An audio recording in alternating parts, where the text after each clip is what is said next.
అవును, మీరు ప్రేమించింది లావణిని కదా, మరి సురేష్ చేత నాకెందుకు బొకే పంపించారు?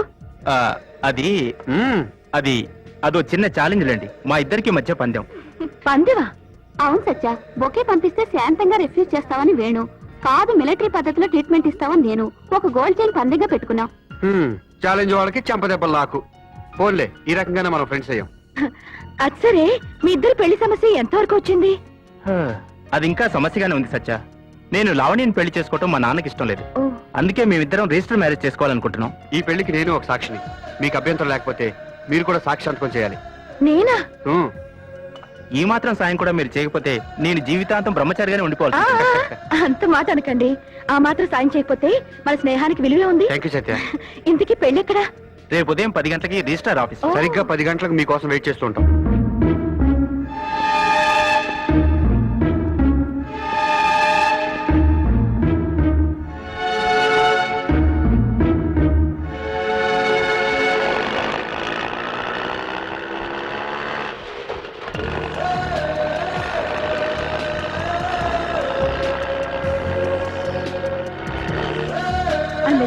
నాదే లేటా? సమయానికి వచ్చారు. నేను రాననుకున్నావా వేణు? నమ్మిన వాళ్ళని మోసం చేయరని మాకు తెలుసండి. థ్యాంక్స్. ఇంతకీ పెళ్లి కూతురు ఎక్కడ? లోపల ఉంది. మీరు సంతకం పెడితే ఎవ్రీథింగ్ ఓకే. అయితే పదండి. Hi Lavanya, how are you? Register గారు, నేను చెప్పిన అమ్మాయి ఈవిడేనండి. Very good. రామ్మా, ఈ రిజిస్టర్ లో సంతకం చెయ్యి.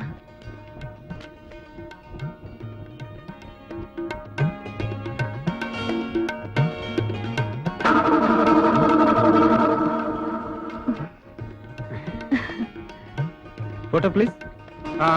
ఫోటోనా? నేనెందుకు? భలేవారే, మీరు చేసిన సహాయానికి తీపి గుర్తుగా మా ఆల్బమ్ లో దాచుకుంటాం. మేడం కొంచెం దగ్గర జరగండి. కొంచెం జరగండి. మీరు కూడా సార్.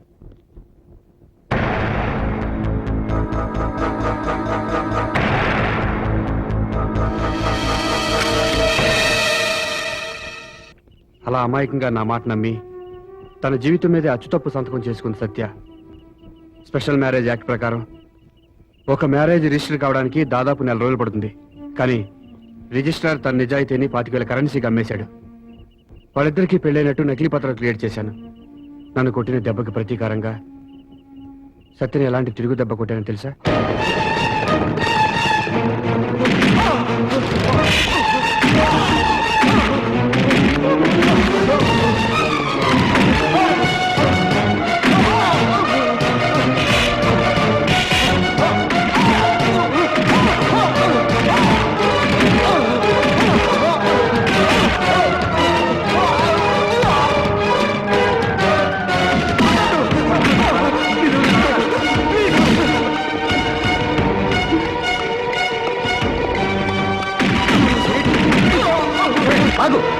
ఇది కాలేజీ అనుకుంటున్నారా, కూరగాయల మార్కెట్ అనుకుంటున్నారా? మీ ఇష్టం వచ్చినట్టు బిహేవ్ చేయడానికి. I'm very sorry sir. వీడేం చేశాడు వీడిని అడగండి. ఎవరేం అడిగినా సమాధానం చెప్పాల్సిన అవసరం నాకు లేదు. నువ్వు చెప్పకపోతే నేను చెప్తాను రా. సార్, వీడు మా క్లాస్మేట్స్ అయితే ఒకళ్ళు ప్రేమించుకున్నారు. మా పెళ్లి చేయమని ప్రాధాయపడితే నేనే దగ్గర రిజిస్టర్ మ్యారేజ్ చేయించాను. కావాలంటే ఈ సర్టిఫికేట్ కూడా చూడండి. చూడండి, అందరూ చూడండి.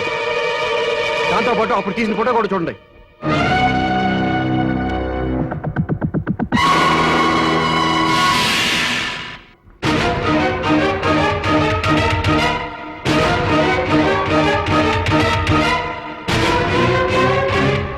చూసారా సార్, సత్యని పెళ్లి చేసుకుని ఇప్పుడు తనకి ఆమెకి ఎటువంటి సంబంధం లేదంటున్నాడు. పైగా ఆమెను వదిలించుకోవడానికి నా మీద బురతలాలని చూశాడు.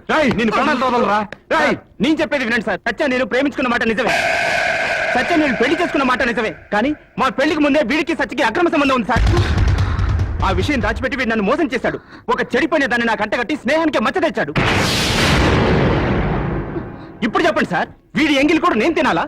వీడు వాడుకొని వదిలేసిన దీంతో నేను కాపురం చేయాలా? సురేష్, చెప్పు సురేష్, నిజం చెప్పు. ఇదంతా అబద్ధం అని చెప్పు సురేష్, చెప్పు. చూడు సత్య, పెళ్లికి ముందు మన మధ్య ఎన్నో జరుగుతాయి.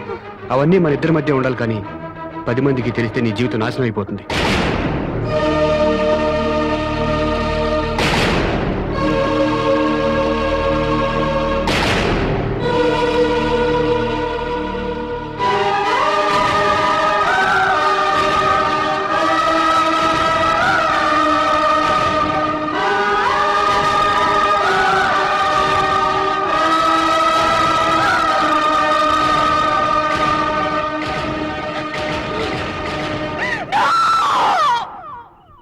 ఆ సంఘటన తర్వాత ఎప్పుడూ కనిపించిన సత్యని ఈరోజు పెళ్లి చూపుల్లో చూశాను.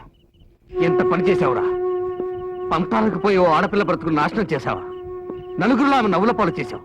ఇంతకన్నా నేను ప్రపంచంలో లేదురా. నోర్మయ్, ఇదంతా నీకు చెప్పింది ఓదార్పు కోసం కానీ నీ బోడి తీర్పు కోసం కాదు.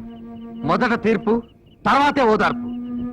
అయినా ఈరోజు మనం చూసింది పాత సత్యని కాదురా, కొత్త సత్యని. ఎలా చెప్పగలవు? పాత సత్య అయితే నిన్ను చూసి నవ్వుతూ కాఫీలు అందించేది కాదు, చాచి మొఖారు కొట్టుండేది. అంటే సత్య మారిపోయిందంటావా? నిన్ను చూసి సిగ్గుపడిందంటే అంతే కదరా మరి. నా మాట వినరా. పాత రోజులు పాత పగలు మర్చిపోయి కొత్త జీవితం కోసం సత్య ఎదురు చూస్తుందని నా అనుమానం. నీ అనుమానం ఎవడ కావాలరా? కాలం మారినంత తేలిగ్గా గాయం మారిందంటే నేను నమ్మను. అందులోనూ సత్య మారిందంటే అసలు నమ్మను. శ్రీరామచంద్ర, రామకోటి రాయటం నేటితో పూర్తి చేశాను. ఇక నీ దివ్య దర్శనం కోసమే ఎదురు చూస్తున్నాను స్వామి. రామ రామ శ్రీరామ. భక్త శిరోమణి కలియుగ శబరి. హే రామ, నీలమేఘ శ్యామ, నా జన్మ ధన్యమైంది, నా వంశం చరితార్థమైంది స్వామి. ఇది నిజమా కలయా? ఇది కల కాదు శబరి, నీ పుణ్యము పండిన ఇలా. నీ భర్త కొండపాటూరి కోటయ్య గారు నా ధ్యానము చేసి చేసి చేసి చెయ్యలేక స్వర్గస్థులయ్యారు. అట్టి మహాభక్తునికి భార్యమైనందున నీ జన్మ ధన్యము. మీకు స్వర్గము తథ్యము. హరే రామ్, హరే రామ్. స్వామి, మిమ్మల్ని చూస్తుంటే అచ్చం ఎన్టీ రామారావు గారిలానే ఉన్నారే. పిచ్చి శబరి, ప్రపంచంలో ఎవరైనా ఎన్టీ రామారావును చూసి శ్రీరామచంద్రుడిలా ఉన్నాడనుకుంటారు. నువ్వేమిటి సాక్షాత్తు శ్రీరామచంద్రుడినే చూస్తూ ఎన్టీ రామారావులా ఉన్నాడంట. క్షమించండి స్వామి, ఏ మాటకి ఆ మాటే చెప్పుకోవాలి. ఈ గెటప్ లో మీకంటే ఎన్టీ రామారావు గారే బాగుంటారు. వెర్రి శబరి, ఆయనది వేషము. ఏంది మోసం? అమ్మా, కాదు కాదు, ఇది ఆంజనేయుని పరిహాసము. శబరి, ఆకలి అగ్నిహోత్రుని వలె దహించుకుపోతున్నది. సకాలమున నైవేద్యం తిననే ఎడల స్వామివారి స్టమక్ లో గ్యాస్ ఫామ్ అవును. అదేమిటి స్వామి, మీ ఇద్దరు ఆంగ్లంలో మాట్లాడుతున్నారు? పిచ్చి శబరి, దైవాంశ సంభూతులము కదా, మాకు తెలియని భాష ఉండునా? ఇంకా ఆలస్యం ఎందుకు మాత? నైవేద్యము నైవేద్యం. అలాగే, మీరొస్తారని ముందుగానే ఊహించి నిన్ననే కడప నుంచి బుట్టాడు తెప్పించాను. ఏంటి బాంబులా? కాదు స్వామి, ఆ. పంగిడి పళ్ళు, మామిడి పళ్ళు.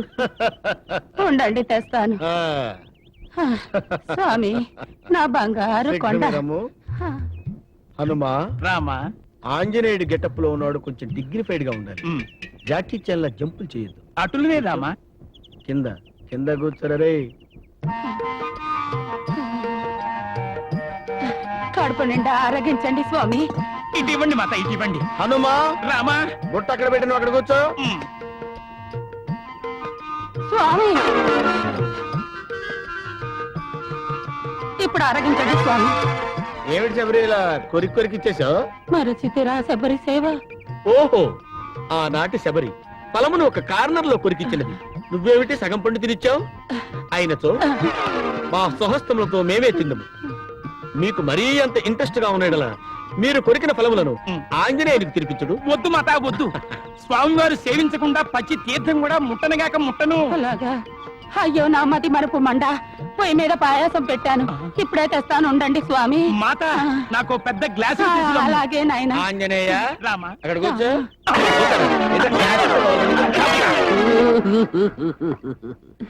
నీ జీవితం ఆడవాళ్ళు చిచ్చిన పట్టు చీర అయిపోతుంది అనుకోలేదురా.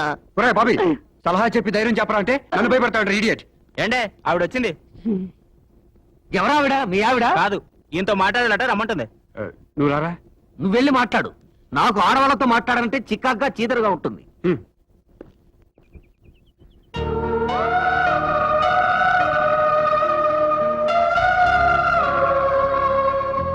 హలో, మనస్ఫూర్తిగా మీతో 2 మాటలు మాట్లాడే అవకాశం ఇస్తారా?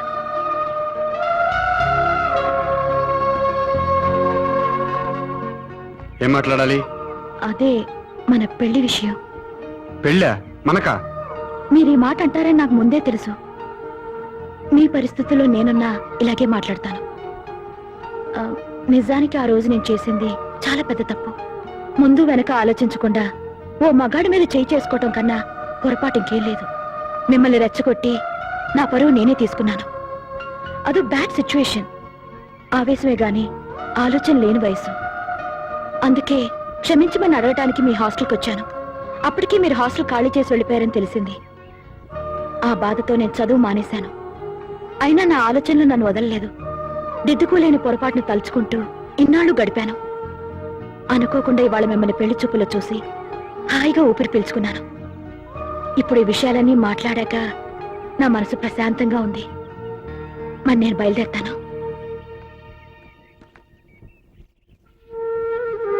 కానీ వెళ్లే ముందు ఒక మాట. మా అమ్మ చనిపోయాక అమ్మ నాన్న అన్ని తనే అయి మా నాన్న పెంచాడు.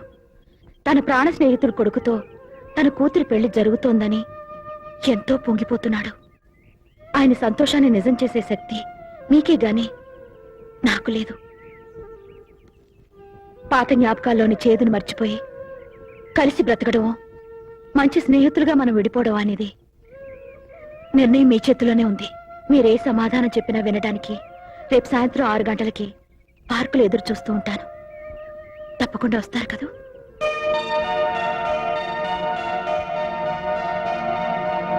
ఎంత షాక్ ట్రీట్మెంట్ ఇచ్చింది. పెళ్లి చేసుకోమని డైరెక్ట్ గా అడిగేసిందా? అదే నాకు ఆశ్చర్యంగా ఉందిరా. ఆవిడ మనసులో ఉద్దేశం ఏంటో నాకేం అర్థం అవట్లేదు. నో డౌట్ నీ మీద దురుద్దేశం ఉంటే నిన్ను కలుసుకోవడానికి వచ్చేదే కాదు, నువ్వు ఈ పెళ్లికి ఒప్పుకోవడం మంచిది. ఏంట్రా హాస్పిటల్ నీ నస? నస కాదురా, ఘోష. ఈ పెళ్లి జరిగితే ఆ పిల్లకి నువ్వు చేసిన అన్యాయాన్ని నిర్మా వాషింగ్ పౌడర్ తో వాషింగ్ చేసినట్టే. ఈ పెళ్లి జరగకుంటే మీ అమ్మా నాన్న ఎంతో కష్టపడతారు, ఆ పిల్ల ఎంతో నష్టపోతుంది. నా మాట వినరా. అంటే నీ ఊహ ప్రకారం సత్యకి నా మీద కోపం లేదంటావా? కోపమా? ఎవడ్రా వీడు? నీటిలోంచి నిప్పు పుడుతుంది, పగలోంచి ప్రేమ పుడుతుంది. ఆస్ట్రాలజీ ప్రకారం ఈ పెళ్లితో నీ జాతకమే మారిపోతుందిరా. నీకు జాతకం చెప్పడం కూడా వచ్చా? Silly fellow. నాతో జాతకం చెప్పించుకున్న ఎంతో మంది బిల్ కలెక్టర్లు క్షణాల్లో కలెక్టర్లు అయిపోయారా. కళ్ళు మూసుకొని నమ్మొచ్చు. శుభం. కరెక్ట్ గా 6 అయింది. అన్నమాట ప్రకారం ఆ అమాయకురాలు పార్క్ లో నీకోసం ఎదురు చూస్తూ ఉంటుంది. నా మాట విని వెళ్ళరా, వెళ్ళిరా.